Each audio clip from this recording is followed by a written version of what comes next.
damkar iki. Lah iki kudune damkar, nek ora damkar ya ora iso no. Few moments later. 괜찮아요. 괜찮아.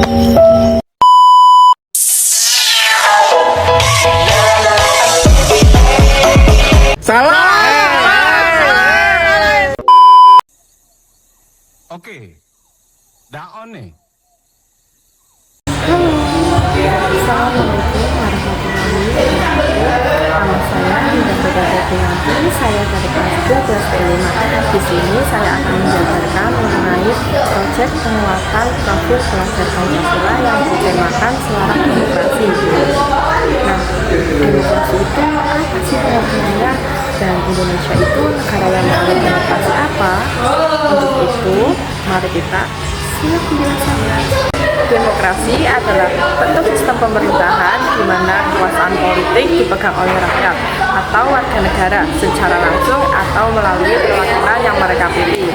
Demokrasi yang dianut oleh negara Indonesia ialah demokrasi Pancasila. Demokrasi Pancasila sendiri ialah suatu sistem politik di Indonesia yang mengintegrasikan prinsip-prinsip demokrasi dengan nilai-nilai Pancasila yang melibatkan kedaulatan rakyat, keberagaman, toleransi, partisipasi aktif masyarakat, perlindungan hak asasi manusia, dan persatuan bangsa. Nah, bagaimana sih keadaan demokrasi di Indonesia untuk sekarang? Yuk kita lihat beritanya. Demokrasi di Indonesia terlihat mengalami beberapa kemunduran, khususnya pada akhir masa jabatan Presiden Jokowi pada periode pertama yaitu tahun 2019. Demokrasi Indonesia disebut berada dalam titik terendah sejak akhir Orde Baru.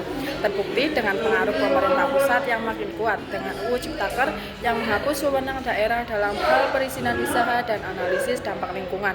Terdapat pula peraturan yang menempatkan pemerintah pusat dengan kekuasaan paling tinggi untuk memilih, memberhentikan serta melakukan relokasi, pemindahan birokrat di semua tingkat administrasi negara. Tak hanya itu, kepemilikan dari media di Indonesia telah didominasi oleh elit bisnis politik yang berhubungan dekat dengan pemerintah.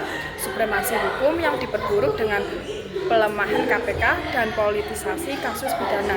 Ada pula praktik-praktik yang sifatnya represif untuk menekan dan membatasi kritik dari publik.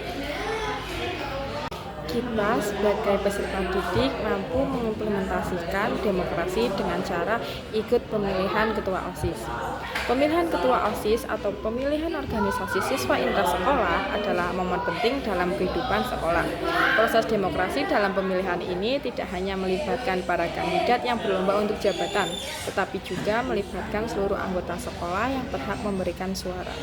Suara demokrasi ini merupakan representasi dari kehendak dan aspirasi para siswa, sekaligus menjadi cermin dari karakter mereka sebagai pelajar Pancasila. Pemilihan ketua OSIS yang dilakukan melalui proses demokrasi memberikan kesempatan bagi siswa untuk berpartisipasi secara aktif dalam pengambilan keputusan. Melalui pemilihan ini, siswa diajak untuk berpikir kritis, evaluasi, dan memilih calon pemimpin yang dianggap mampu mewakili aspirasi dan kepentingan siswa secara luas. Suara mereka menjadi manifestasi dari semangat demokrasi yang harus dijunjung tinggi sebagai wujud dari sikap mencintai tanah air dan bangsa.